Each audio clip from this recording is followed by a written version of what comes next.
So we backed up our argument with atoms. And when we moved into Japan a month or so later, we saw firsthand that we'd been mighty convincing. We saw a lot of this. And some of this. Sort of gave a guy the shakes. That is until he... What happened?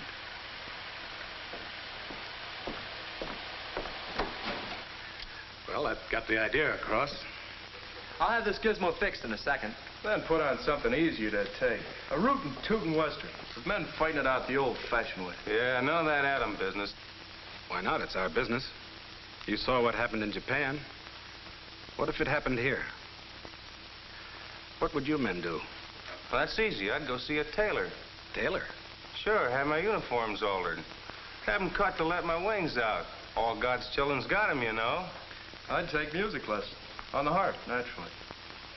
Well, Nah, that wouldn't do. I think I'd... You tell us. Okay. Come on. Learn and live.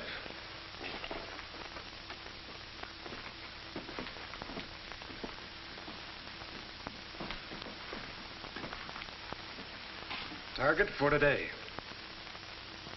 This doesn't represent any place in particular. It's typical, and it's important. For shipping, by both water and by rail. For factories.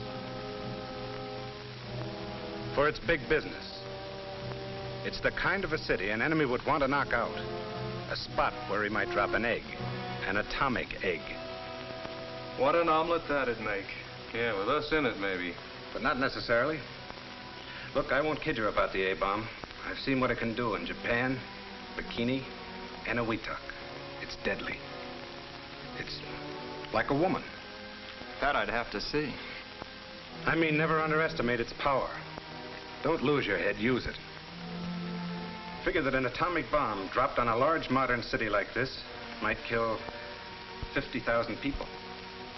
That figure might be cut down considerably if folks were properly schooled in individual protection. Handle yourself right and you've got a good chance of coming through. Do the wrong things and you've got a future like an ice cube in a hot toddy. Get panicky and get hurt. Forget about such things as the proper outfits to wear.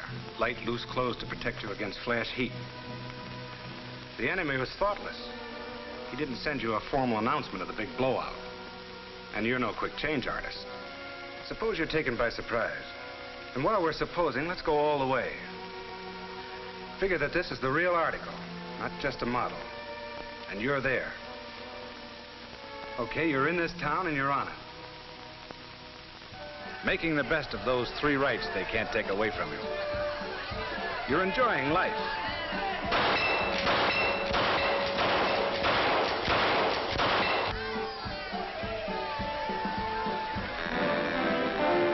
You're enjoying liberty.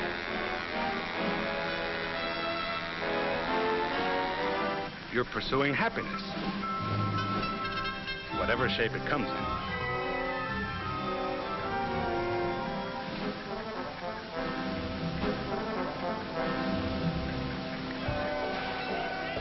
You're doing all right. When...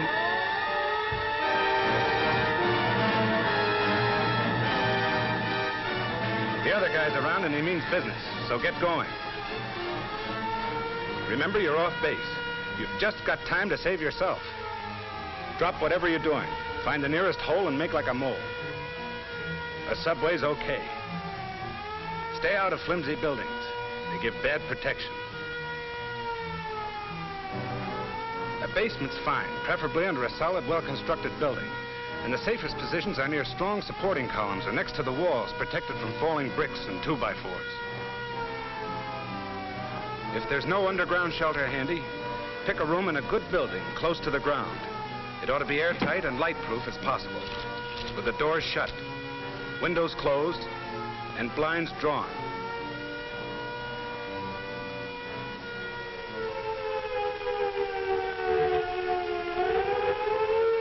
Back in 1940, London survived a terrific blasting from the Nazi bombers.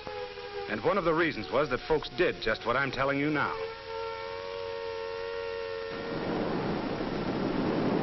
was pretty crowded down in those shelters. There wasn't much fresh air. There was more of it up above. But fresh air isn't important. Not unless you're still breathing.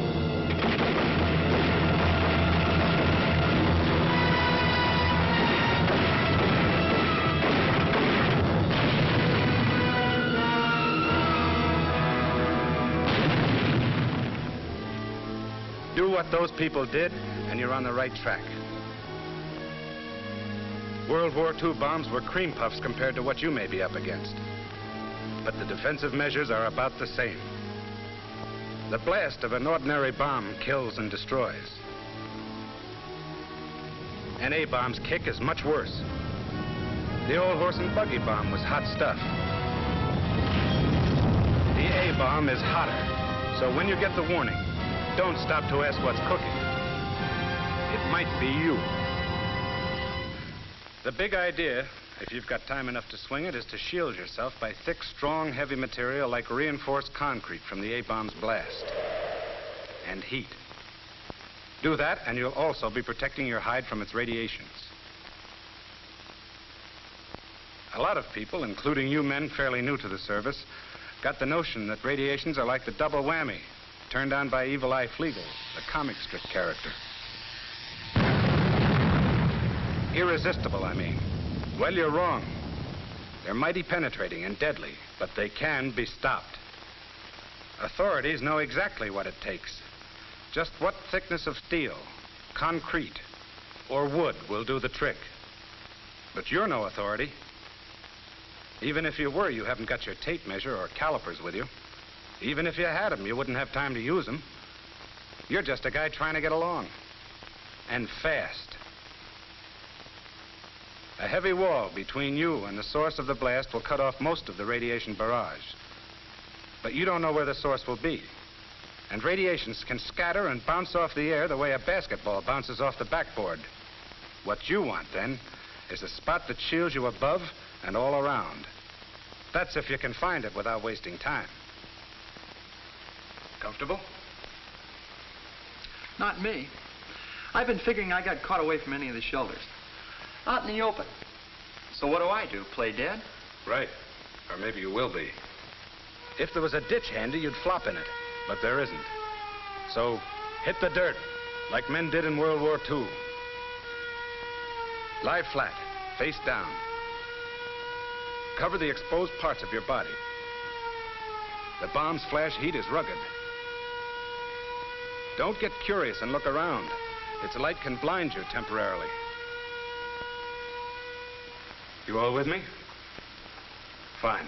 Now we're about as ready as we can be for the fireworks. Bombs away. Just one. I want you to visualize what would happen if the enemy somehow slipped it through our defenses. That it's about as powerful as the ones we used in Japan. And that he wants it to explode about 2,000 feet above the city.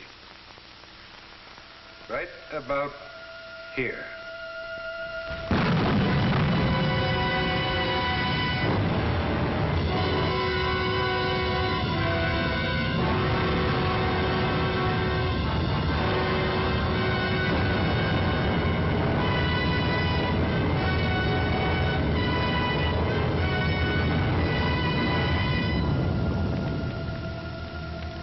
The spot directly below the blast, which we call ground zero, is just that, a goose egg.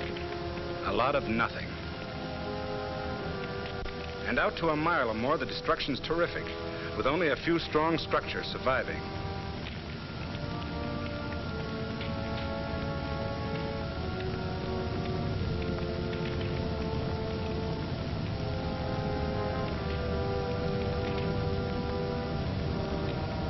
Damage naturally peters out from ground zero.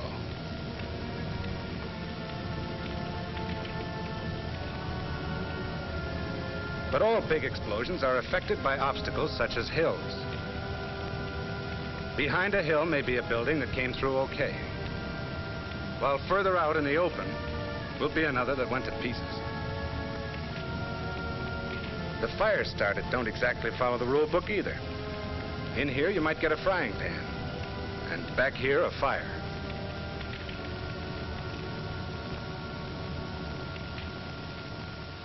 I've got a very messy picture. Me too. And where do we fit into this? You'd be all right if you found a good spot.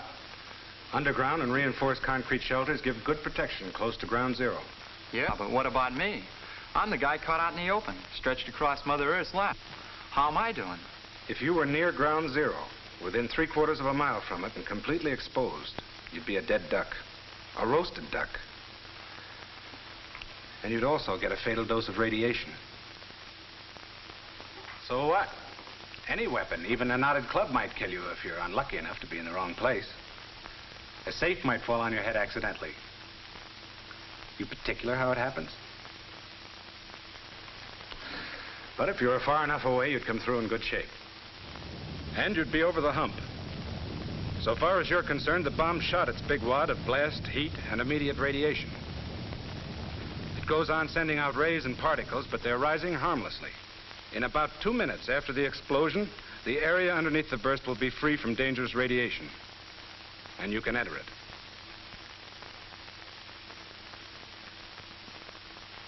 You've probably got military duties to perform. There's a lot of relief, rescue, and policing work to be done. So after waiting a couple of minutes, get moving.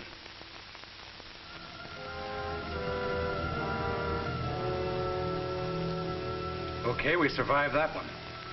Now let's put ourselves on the spot again. Use our heads and our imaginations a bit more. Because maybe the enemy decides to set off a submarine bomb. Maybe he sneaked it into the harbor on an innocent-looking freighter and planted it underwater. Authorities figured it'd have to be plenty deep for the bomb to do its worst. We're going to suppose it's deep enough. Now, chances are you wouldn't get any warning about this baby.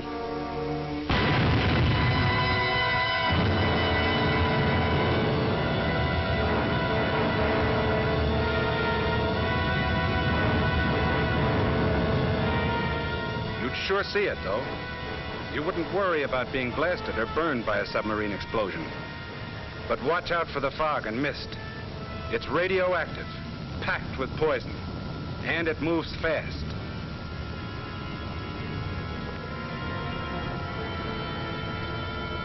If you saw it advancing on you a mile away, you'd have about 30 seconds to take cover.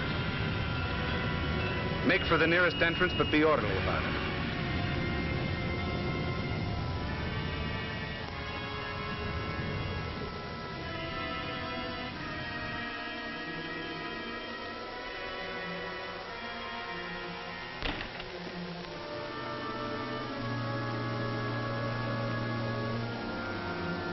That fog has contaminated everything it touched with radioactive matter, which we'll call hot stuff, although it hasn't anything to do with its temperature. Don't be in a hurry to leave your shelter.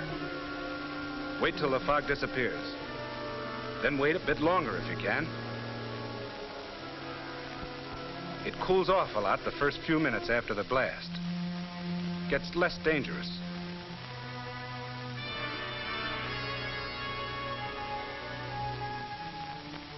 It'd be best to wait until the radiological defense men come around to tell you what to do.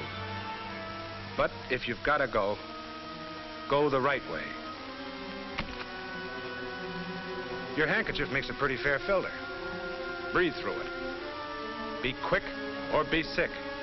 The faster you pass through a contaminated place, the less you expose yourself to radioactive poisoning. Move crosswind as much as possible. Take advantage of cover, of passageways protected from contamination.